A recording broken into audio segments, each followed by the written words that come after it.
India voice, आपकी सोच, आपकी आवाज। नमस्कार, मेरा नाम है दीप चौधरी और आप देख रहे हैं इंडिया वॉइस। खबर झारखंड की शुरुआत करेंगे। सबसे पहले आपको बता दें, बोकारो के बारी कोऑपरेटिव प्लॉट संख्या 512 में रेलवे कर्मचारी विद्यासागर भारती की संदिग्ध परिस्थितियों में मौत हो गई। वे बिहार के आरा जिले के रहने वाले थे और रेलवे में ग्रुप सी के पद पर कार्यरत थे। विद्यासागर पिछले 1 साल से डिप्रेशन की गंभीर समस्या से जूझ रहे थे और साइकिल ट्रैक दवाइयां ले रहे थे। उनका इलाज बोकारो जनरल हॉस्पिटल और बाद में कोलकाता के रेलवे अस्पताल में भी हुआ था। बीमार होने के कारण वे कई महीने से नौकरी से अनुपस्थित थे, जिससे आर्थिक तंगी और कर्ज के दबाव ने उन्हें मानसिक रूप से टूटने पर मजबूर कर दिया। विद्यासागर अपने पीछे पत्नी सोनी देवी और 2 छोटे बच्चे छोड़ गए, जिनमें 15 दिन की एक बेटी और 5 साल का बेटा शामिल है। उनके परिवार में 2 बहनें और 3 भाई हैं। घटना के बाद पुलिस ने शव को पोस्टमार्टम के लिए भेज दिया है और मामले की जांच की जा रही है। मृतक के परिवार और आसपास के इलाके में शोक का माहौल है।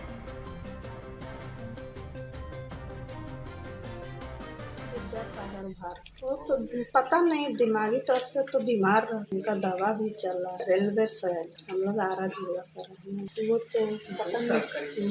हाँ, कड़वा पता चल, हमको तो यहाँ से फोन आया ना, तब पता चला। चलिए अब रुक करेंगे अगली खबर का। आपको बता दें, राष्ट्रीय जनता दल पिछड़ा प्रकोष्ठ के प्रदेश अध्यक्ष सुनील कुमार साहू ने जामताड़ा का दौरा किया।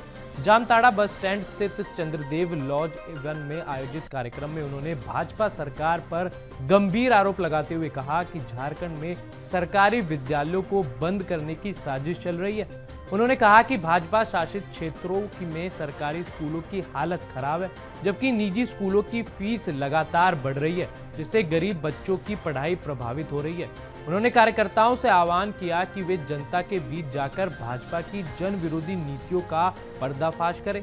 राजद जिला अध्यक्ष दिनेश यादव ने भी पार्टी कार्यकर्ताओं की निष्ठा की सराहना की और संगठन को मजबूत बनाए रखने का संदेश दिया।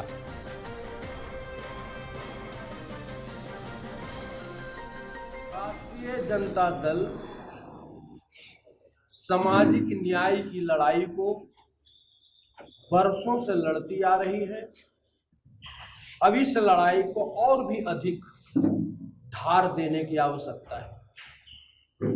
इसलिए आवश्यकता है कि जब से श्रीमान नरेंद्र मोदी जी इस देश के प्रधानमंत्री बने हैं, तब से अर्थात पिछले 11 वर्षों से सामाजिक अन्याय बढ़ता जा रहा है। मुट्ठी भर पूंजीपतियों के 16 लाख करोड़ रुपया कर्ज को माफ कर दिया जा रहा है, लेकिन गरीबों के पढ़ने वाले विद्यालय को बंद किया जा रहा है, जहां जहां डबल इंजन की सरकार है। इसी तरह से हर क्षेत्र में सामाजिक अन्याय बढ़ती जा रही है। राष्ट्रीय जनता दल कल भी इस बात को बर्दाश्त नहीं किया था, आगे भी इस बात को बर्दाश्त नहीं करेगी।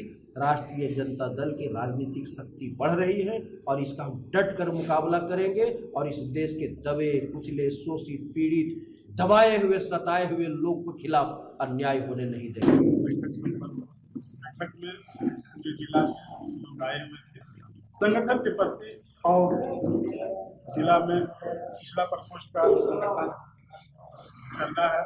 इस बैठक में मुख्य रूप से सत्यपाल यादव प्रदेश सचिव, प्रखंड अध्यक्ष जामताड़ा निरंजन महतो, प्रखंड अध्यक्ष नारायणपुर विजय यादव, प्रखंड अध्यक्ष फतेहपुर परवेज अंसारी, नगर अध्यक्ष जामताड़ा राजेश महतो, नगर अध्यक्ष मेहीजाम उमाशंकर यादव, महिला नेत्री अर्चना देवी जी, डॉक्टर नंद कुमार यादव जी, तमाम यहाँ का जनता आए इस बैठक को सफल किए। आज के बाद हम लोग अपनी खुद लेवल कमेटी के लोग। चलिए अब खबर गिरिडीह से, जहां मिलाद उन नबी त्योहार के मौके पर पूरे गिरिडीह जिले में जिला प्रशासन ने फ्लैग मार्च निकाला। गिरिडीह के उपायुक्त राम निवास यादव और पुलिस कप्तान डॉक्टर विमल कुमार ने सभी समुदायों से शांति और सौहार्दपूर्वक त्योहार मनाने की अपील की। पुलिस कप्तान द्वारा एक पत्र भी जारी किया गया है जिसमें सभी से सोशल मीडिया प्लेटफॉर्म पर किसी भी समुदाय की आस्था पर टीका टिप्पणी या अफवाह फैलाने से बचने को कहा गया है। साथ ही यह भी बताया गया कि सोशल मीडिया प्लेटफॉर्म पर कड़ी नजर रखी जा रही है ताकि माहौल खराब ना हो।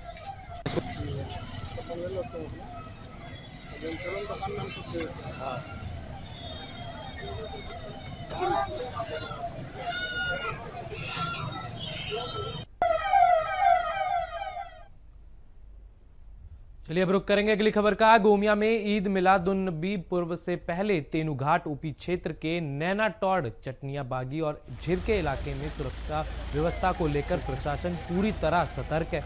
बोकारो के एसपी हरबिंदर सिंह ने खुद मौके पर पहुंचकर सुरक्षा इंतजामों का जायजा लिया और अधिकारियों को शांति व्यवस्था बनाए रखने के निर्देश दिए। गौरतलब है कि नैनाटौड़ के चंदूबोर गांव में कुछ दिन पहले दो समुदायों के बीच पताका उखाड़ने को लेकर तनाव की स्थिति बनी थी, जिसे प्रशासन ने सूझबूझ से संभाल लिया था। एसपी ने आम जनता से अपील की है कि वे त्योहार को शांति और सौहार्द के साथ मनाएं। सुरक्षा को लेकर क्षेत्र में भारी संख्या में पुलिस बल तैनात किया गया है। मौके पर एडीपीओ वरिष्ठ नारायण सिंह, इंस्पेक्टर जितेंद्र सिंह, गोमिया थाना प्रभारी रवि कुमार सहित कई प्रशासनिक अधिकारी और स्थानीय जनप्रतिनिधि मौजूद रहे।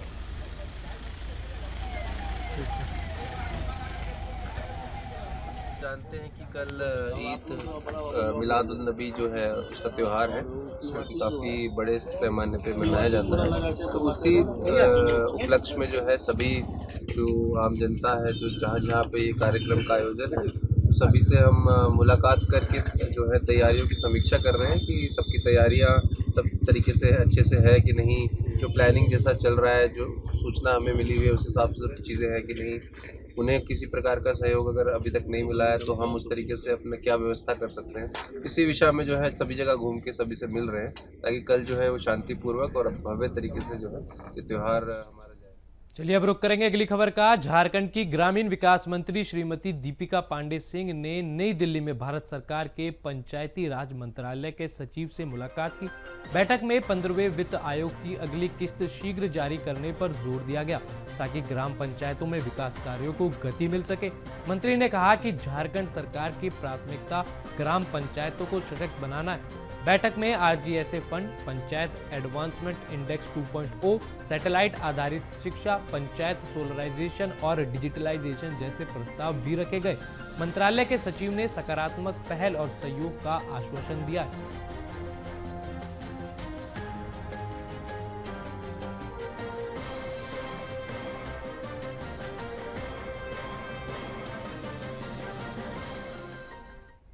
चलिए बढ़ेंगे आगे। जमशेदपुर शहर में बढ़ रही आपराधिक घटनाओं पर अंकुश लगाने के लिए पुलिस प्रशासन सतर्क हो गया है। इसी क्रम में आज सीसीआर में जिला पुलिस कप्तान पीयूष पांडे द्वारा 33 टाइगर मोबाइल मोटरसाइकिल जवानों को सौंपी गई।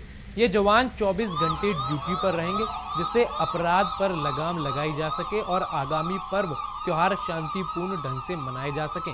एसपी ने कहा कि सोशल मीडिया पर भड़काऊ पोस्ट या कानून तोड़ने वालों पर कड़ी निगरानी रखी जा रही है। कार्यक्रम के दौरान एसएसपी ने जवानों को हरी झंडी दिखाकर रवाना किया।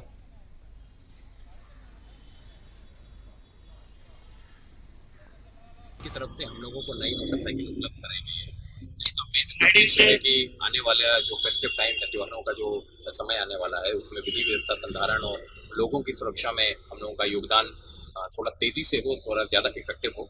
साथ ही साथ जमशेदपुर में लगातार क्राइम होते भी रहे हैं और उसको प्रिवेंट करने के लिए हमारे पास एक मजबूत बाइक दस्ता होना बहुत जरूरी है, जिसका रिएक्शन टाइम कम हो। अगर कोई घटना कारित होती है या अपराधियों को पकड़ने की जरूरत हो तो हमारा ये जो बाइक दस्ता है ये सबसे मजबूती के साथ और सबसे तीव्र तरीके से वहां पर पहुंच सकता है।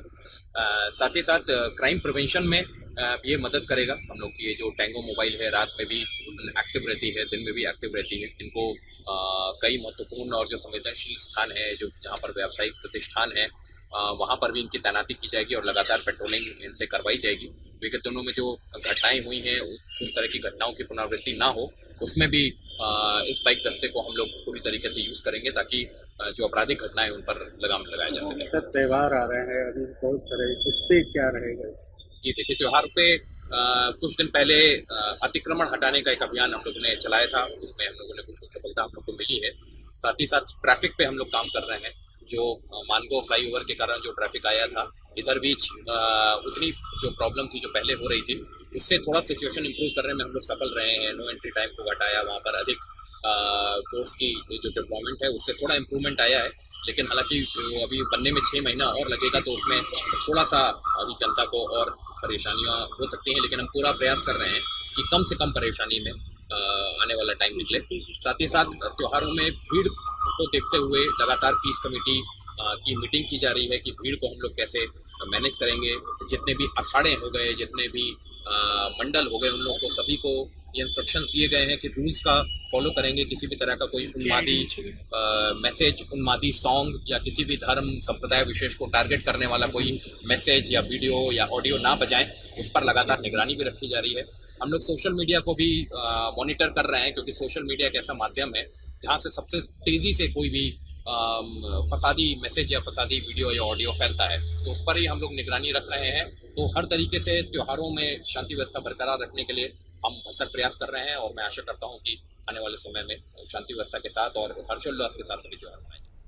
तो यहाँ रुकेंगे एक छोटे से ब्रेक के लिए, खबरें जारी हैं। ब्रेक के बाद आप सभी का स्वागत है। अब बढ़ेंगे खबरों की ओर। खबर सरायकेला के आदित्यपुर थाना क्षेत्र में 9 दिसंबर 2018 को हुए कृष्णा दास हत्याकांड में आज बड़ा फैसला आया है। सरायकेला एडीजे वन चौधरी एहसान मोइज की अदालत ने 2 मुख्य आरोपियों मनोज कुमार और मनोज मंडल उर्फ बोस्ता मंडल को उम्र कैद की सजा सुनाई है। साथ ही 35,000 रुपए का जुर्माना भी लगाया गया है। बता दें, कृष्णा दास का पहले अपहरण किया गया था और फिर उसकी हत्या कर शव को उड़ीसा के रायरंगपुर में जला दिया गया था ताकि सबूत मिटाए जा सके। पुलिस ने अधजला शव बरामद किया था और 11 दिसंबर को मृतक की बहन दुर्गा दास ने आदित्यपुर थाना में मामला दर्ज कराया था। करीब 7 साल चली लंबी सुनवाई में वादी पक्ष से 11 गवाह और बचाव पक्ष से 4 गवाह पेश किए गए थे। 2018 को मेरा भाई कृष्णा दास को अपहरण करके हत्या कर दिया गया था। मनोज दास, मनोज मंडल उपस्था। उस समय से हम केस दायर किए थे और आज हमको न्याय मिला। कैसा 7 साल, मेरे को 7 साल लग गया इस कुरान को पहुँचते। इस सफर हम तय किए 7 साल में। 7 साल बाद दुर्गा दास द्वारा 2018 में अपने भाई जो कि मृतक है कृष्णा दास, उनके हत्या की नियत से अपहरण करने को लेकर आदित्यपुर थाना में कांड दर्ज कराया गया था। कांड दर्ज कराने के बाद अनुसंधान के क्रम में यह पाया गया कि अभियुक्तों द्वारा उनके भाई को अपहरण करने के पश्चात रायरंगपुर थाना अंतर्गत घटनास्थल में वहां पर उसको मार के जिंदा जला दिया गया। अनुसंधान के क्रम में आरोप पत्र समर्पित किया गया तथा विचारण के दौरान विचारण हमारा माननीय न्यायालय प्रथम अपर जिला एवं सत्र न्यायाधीश महोदय श्री चौधरी एहसान मोइज के यहाँ पर ये विचारण चला। विचारण के क्रम में अभियोजन द्वारा कुल 11 साक्ष्यों को प्रस्तुत किया गया है, गवाहों को प्रस्तुत किया गया तथा बचाव पक्ष के द्वारा भी 4 गवाहों को प्रस्तुत किया गया। सभी बिंदुओं पर पूर्णतः ये करते हुए न्यायालय द्वारा विचारण करते हुए न्यायालय द्वारा आज से 2 दिन पहले सभी अभियुक्तों को दोषी पाया गया। आज के दिन में आज सजा के बिंदु पर जो है विचारण सुनवाई होना था और आज सुनवाई के क्रम में न्यायालय द्वारा माननीय न्यायालय द्वारा धारा 302(34) के तहत उम्र कैद, इम्प्रिजमेंट फॉर लाइफ और 20,000 रुपये का फाइन, धारा 364(34) भादवी के अंतर्गत 7 साल रिगरस इम्प्रिजमेंट, 10,000 रुपया फाइन तथा धारा 201(34) के तहत 5 साल रिगरस इम्प्रिजमेंट तथा 5,000 रुपया फाइन का ये आदेशित किया। बढ़ेंगे आगे। सरायकेला जिले में सड़क दुर्घटनाओं की रोकथाम और यातायात नियमों के प्रति लोगों को जागरूक करने के उद्देश्य से पुलिस अधीक्षक के निर्देश पर 1 माह का विशेष सड़क सुरक्षा अभियान शुरू किया गया है। अभियान के तहत सभी थाना क्षेत्रों में जागरूकता कार्यक्रम चलाए जा रहे हैं और यातायात थाना के साथ मिलकर चिन्हित ब्लैक स्पॉट एवं अन्य स्थानों पर नियम उल्लंघन करने वालों के खिलाफ सघन जांच अभियान भी चलाया जा रहा है।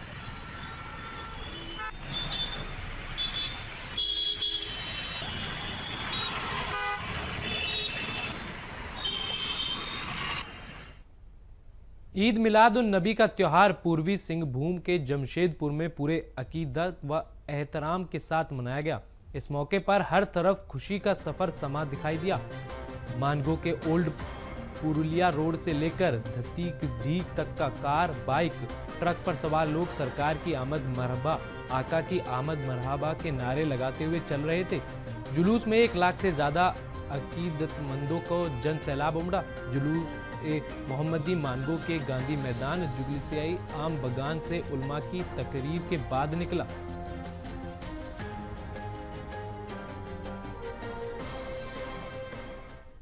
चलिए खबर झारखंड में बस इतना ही। देश और दुनिया की तमाम खबरें जानने के लिए देखते रहे इंडिया वॉइस। नमस्कार।